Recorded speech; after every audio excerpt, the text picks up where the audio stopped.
Numbers chapter 16. Korah, son of Izhar, the son of Kohath, the son of Levi, and certain Reubenites, Dathan and Abiram, sons of Eliab, and On, son of Peleth, became insolent and rose up against Moses. With them were 250 Israelite men, well-known community leaders, who had been appointed members of the council.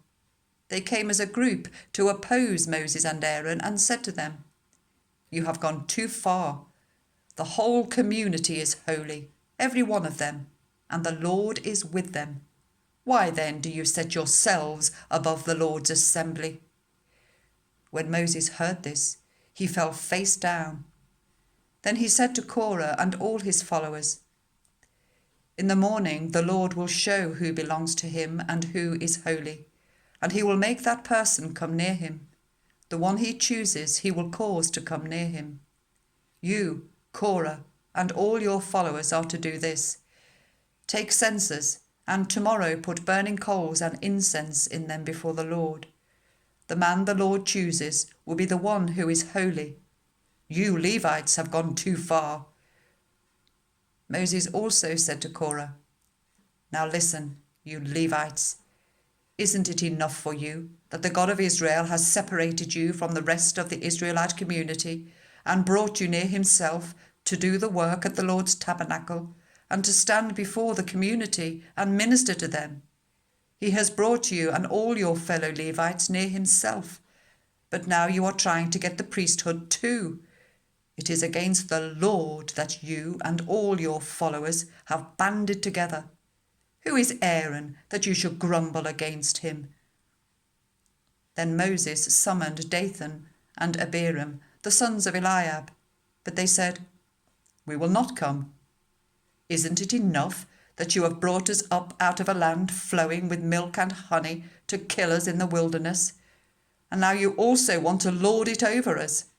Moreover, you haven't brought us into a land flowing with milk and honey, or given us an inheritance of fields and vineyards.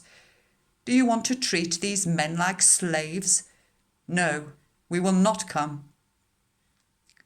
Then Moses became very angry and said to the Lord, "Do not accept their offering. I have not taken so much as a donkey from them, nor have I wronged any of them."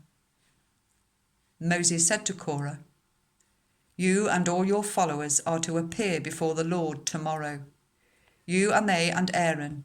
Each one is to take his censer and put incense in it, 250 censers in all, and present it before the Lord. You and Aaron are to present your censers also." So each one took his censer, put burning coals and incense in it, and stood with Moses and Aaron at the entrance to the tent of meeting. When Korah had gathered all his followers in opposition to them at the entrance to the tent of meeting, the glory of the Lord appeared to the entire assembly. The Lord said to Moses and Aaron, "Separate yourselves from this assembly, so that I can put an end to them at once." But Moses and Aaron fell face down and cried out, "O God, God of every human spirit, will you be angry with the entire assembly when only one man sins?" Then the Lord said to Moses, "Say to the assembly, move away from the tents of Korah, Dathan, and Abiram." Moses got up and went to Dathan and Abiram, and the elders of Israel followed him. He warned the assembly, "Move back from the tents of these wicked men. Do not touch anything belonging to them, or you will be swept away because of all their sins." So they moved away from the tents of Korah, Dathan, and Abiram. Dathan and Abiram had come out and were standing with their wives, children, and little ones at the entrances to their tents. Then Moses said, "This is how you will know that the Lord has sent me to do all these things, and that it was not my idea. If these men die a natural death and suffer the common fate of all human beings, then the Lord has not sent me. But if the Lord brings about something totally new, and the earth opens its mouth and swallows them with everything that belongs to them, and they go down alive into the realm of the dead, then you will know that these men have treated the Lord with contempt." As soon as he finished saying all this, the ground under them split apart, and the earth opened its mouth and swallowed them and their households and all those associated with Korah, together with their possessions. They went down alive into the realm of the dead, with everything they owned. The earth closed over them, and they perished and were gone from the community. At their cries, all the Israelites around them fled, shouting, "The earth is going to swallow us too."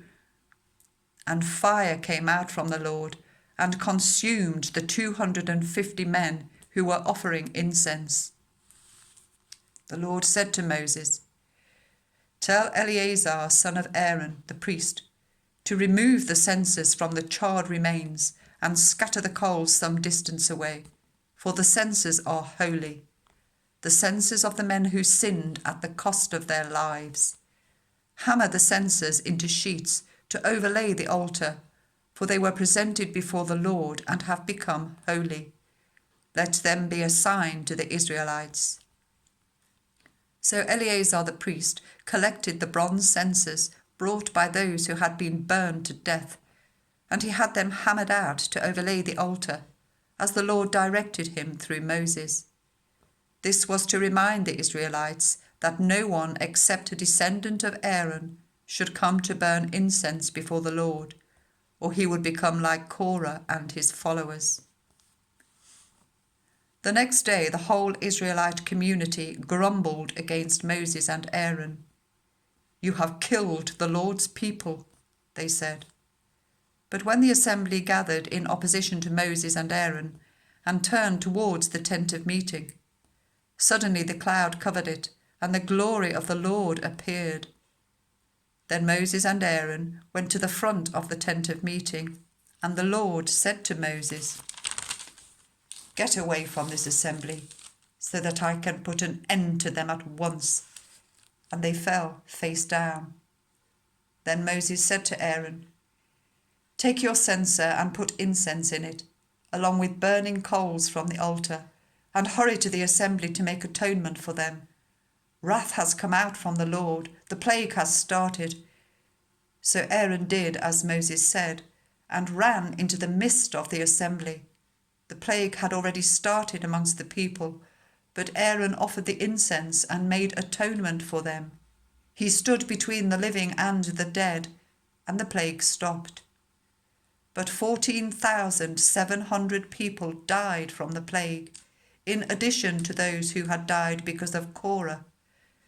Then Aaron returned to Moses at the entrance to the tent of meeting, for the plague had stopped.